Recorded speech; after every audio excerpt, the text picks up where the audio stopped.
মানুষের হিংসা বিদ্বেষের ক্ষতি থেকে বেঁচে থাকার জন্য আপনি সূরায়ে হাসাদ পড়বেন, সূরায়ে ফালাক পড়বেন। কুল আউযু বিরাব্বিল ফালাক মিন শাররি মা খালাক ওয়া মিন শাররি গাসিকিন ইযা ওয়াকাব ওয়া মিন শাররি নাফাসাতি ফিল উকাদ ওয়া মিন শাররি হাসিদিন ইযা হাসাদ। এই যে শেষ আয়াতে আল্লাহ রাব্বুল আলামিন বলেছেন ওয়া মিন শাররি হাসিদিন ইযা হাসাদ, হিংসুক যখন হিংসা করে তখন তার হিংসা থেকে আমি আপনার কাছে পানা চাই আল্লাহ। তো এই সূরাটি অর্থাৎ সূরা ফালাক এটি আপনি পড়লে ইনশাআল্লাহ হিংসুকের হিংসা থেকে আপনি আত্মরক্ষা করতে পারবেন। এর বাইরে সকাল সন্ধ্যার যে দোয়াগুলো আছে সেগুলো যদি আপনি পড়েন নিয়মিত, ইনশাআল্লাহ রক্ষা কবচ দোয়াগুলোর মাধ্যমে আল্লাহ রাব্বুল আলামিন আপনাকে হিংসুকের হিংসা থেকে হেফাজতে করে রাখবেন এবং তার ক্ষয়ক্ষতি থেকে আল্লাহ তাআলা রক্ষা করবেন। তো সিজদার আয়াত পাঠ করে সিজদা না করে কি সামনে কোরআন পড়তে পারবো? উত্তর হলো তেলাওয়াতে সিজদা তেলাওয়াত করার পর সিজদার আয়াত সিজদার সাথে সাথে দেওয়াটা আবশ্যক নয়, তবে সাথে সাথে দেওয়াটা উত্তম। বিলম্ব না করে সাথে সাথে দেওয়াটাই হলো মুস্তাহাব এবং ভালো। যদি কোনো কারণে আপনি তেলাওয়াত করে চলে যান, পরে দেন, তাতেও সিজদা আদায় হয়ে যাবে। একই আমল একাধিক নিয়তে করা যাবে কিনা, যেমন আইয়ামে বীজের রোজা রেখে মায়ের ইসারে সওয়াবেরও উদ্দেশ্য। একই আমল একাধিক নিয়তে করা যায় শর্ত সাপেক্ষে।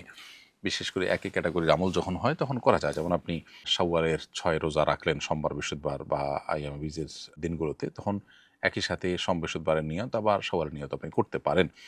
কিন্তু যদি আপনি ফরজ রোজা এবং নফল রোজার নিয়ত একসাথে করেন তাহলে দুইটা আদায় হবে না, বা নফল রোজা এবং কাজা রোজার নিয়ত করেন তাহলে দুইটা আদায় হবে না একসাথে, কারণ দুইটা দুই ক্যাটাগরির জিনিস।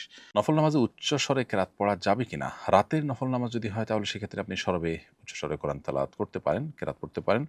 দিনের নফল নামাজ যদি হয় তাহলে সেক্ষেত্রে আপনাকে নীরবে তেলাওয়াত করতে হবে। এখানে আপনি সরবে বা উচ্চ স্বরে তেলাওয়াত করবেন না। বিতির নামাজে ভুলে দোয়ায়ে কুনুত ছুটে গেলে করণীয় কি? উত্তর হলো বিতির নামাজে দোয়ায়ে কুনুত পড়া ফুকাহা হানাফির মতে ওয়াজিব। অতএব ভুলে যদি ছুটে যায় তাহলে সিজদা সাহু দিতে হবে। আমি নেদারল্যান্ডে থাকি, মাগরিব ও এশার নামাজ একত্রে মাগরিবের ওয়াক্তে পড়া যাবে কিনা? উত্তর হলো আল্লাহ তাআলা বলেছেন ইন্নাস সলাতা কানাত আলাল মুমিনিনা কিতাবাম মাওকুতা, নিশ্চয় নামাজ ইমানদারদের জন্য নির্দিষ্ট সময় পড়াটাকে ফরজ করে দেওয়া হয়েছে, বিধান নির্দিষ্ট সময় পড়তে হয়। মাগরিবটা মাগরিবে, এশারটা এশায়। যদি মাগরিব এবং এশার মধ্যে কোনো সময় না থাকে, একসাথে দুটোটার সময় হয়ে যায়, সেটা ভিন্ন কথা। কোনো দেশে যদি এরকম অবস্থা থাকে যে ওয়াক্ত ২ ওয়াক্ত রাকাত নামাজ পড়ার কোনো ওয়াক্ত নাই, তাহলে ভিন্ন কথা। কিন্তু যদি সামান্যতম ওয়াক্ত থাকে তাহলে ওয়াক্তের মধ্যেই আদায় করাটাই হলো নির্দেশিত। সুন্নত নামাজ পড়া অবস্থায় ফরজ শুরু হয়ে গেলে করণীয় কি? উত্তর হলো যে সুন্নত আপনি পড়ছেন, এর মধ্যে যদি ফরজ শুরু হয়ে যায় তাহলে সেক্ষেত্রে দ্রুততার সাথে সুন্নাত শেষ করে আপনি ফরজে শামিল হবেন। যদিও এক্ষেত্রে হাম্বলি ফকিগণ বা সৌদি আরবের উলামা ইকরামগণ বলেন যে না, নামাজ ছেড়ে দিয়ে আপনি জামাতে শামিল হবেন। অবশ্য তারাও বলেন একদম শেষের দিকে হলে নামাজ শেষ করে তারপর শামিল হওয়া, একদম শুরুর দিকে হলে ছেড়ে দিয়ে শামিল হতে তারা বলেন। তবে উলামা হানাফ বলেন আল্লাহ তাআলা বলেছেন লা তুবতিলু আমালাকুম, তোমরা তোমাদের আমল বাতিল করে দিও না। এজন্য দ্রুততার সাথে শেষ করে হলো সেখানে গিয়ে শামিল হওয়া। আর প্রথমত উলামা ইকরামের বক্তব্য হলো ইদা উকিমাতিস সালাহ ফালা সালাতা ইল্লাল মাকতুবা, যখন নামাজের একামত হয় তখন ফরজ ছাড়া অন্য কোনো নামাজ চলে না। তো মতপার্থক্য থাকলেও বিশুদ্ধতর মত হলো যে নামাজ ভাঙবেন না, বরং দ্রুততার সাথে যতটুকু সম্ভব শেষ করে তারপর আপনি ফরজ নামাজে শামিল হবেন। তাছাড়া নামাজের নিয়ত করার আগে খেয়াল রাখতে হবে যে কতক্ষণ সময় আছে। যদি আপনি সেরকম খেয়াল রেখে নামাজে দাঁড়ান তাহলে সেক্ষেত্রে সামান্য ২-৪ সেকেন্ড আগপাস হতে পারে, যাতে কোনো অসুবিধা হবে না। এর বাইরে বড় কোনো গ্যাপ হওয়ার কথা নয় যদি আপনি খেয়াল রেখে নামাজ পড়েন। কোরআন তেলাওয়াতের আনন্দ পাই না, কি করলে তেলাওয়াতের আনন্দ পেতে পারি? প্রিয় দর্শক, কোরআনে কারিমের তেলাওয়াত করতে গিয়ে আমাদের ভালো লাগা কাজ করে না। এটি সন্দেহাতীতভাবে আমাদের ঈমানের দুর্বলতার একটি প্রমাণ। এটি দূর করবার জন্য প্রথমত নিজের ঈমানের প্রতি বিশেষ মনোযোগ দেওয়া দরকার।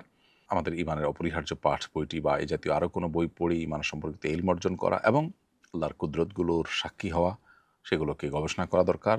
বিশেষভাবে কোরআনে কারিমের অর্থ ব্যাখ্যা বোঝার যদি আপনি চেষ্টা করেন, ইনশাআল্লাহ আপনি কোরআনে কারিমের তেলাওয়াতের স্বাদ এবং তৃপ্তি লাভ করতে পারবেন। মৌলিকভাবে ইবাদতের স্বাদ বা তৃপ্তি কমে যায় মানুষের গুনাহের ফলে।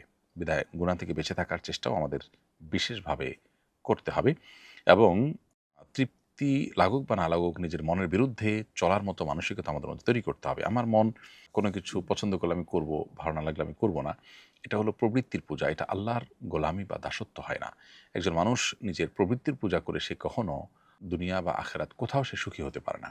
এজন্য নিজের প্রবৃত্তি বা নিজের কুপ্রবৃত্তি, নিজের মনের যে অন্যায় চাওয়া আছে সেগুলোর অনুকরণ করা যাবে না, বরং সেগুলোর বিরুদ্ধে আমাদেরকে আত্মসংগ্রাম চালাতে হবে। পরিবারকে সাথে নিয়ে গৃহাভ্যন্তরে নামাজ আদায়ের ক্ষেত্রে নারী একামত দিতে পারবে কিনা? উত্তর হলো যে গায়রে মাহরাম কেউ যদি না থাকেন তাহলে অনেক ওলামায়ে কেরামের মতেই নারীরা একামত দিতে পারবেন। তো নামাজে ইমাম সম্পূর্ণ সালাম শেষ করার পূর্বেই যদি মুক্তাদি সালাম শেষ করে ফেলে তাহলে কি মুক্তাদির নামাজ হবে? উত্তর হলো নামাজ হয়ে যাবে, তবে ইমামের সালামের আগে সালাম শেষ করে ফেলাটা অনুচিত এবং মাকরুহ। ইমামকে ইত্তেবা এবং অনুকরণ করতে হবে। নবী সাল্লাল্লাহু আলাইহি ওয়াসাল্লাম বলেছেন, ইন্নামা জুইলাল ইমামু লিউতাম্মা বিহি ফাইদা রাকা ফারকাউ ইলা আখিল হাদিস। ইমাম দেয়া হয়েছে, নির্ধারণ করা হয়েছে, ধার্য করা হয়েছে অনুকরণ করবার জন্য, বিধায় তিনি যখন কোনো আমল করবেন তখন তোমরা সে আমল করবে, অর্থাৎ ইমামের আগে করবে না। তবে যদি কারোর হয়ে যায় ভুলে, ইনশাআল্লাহ নামাজ হয়ে যাবে।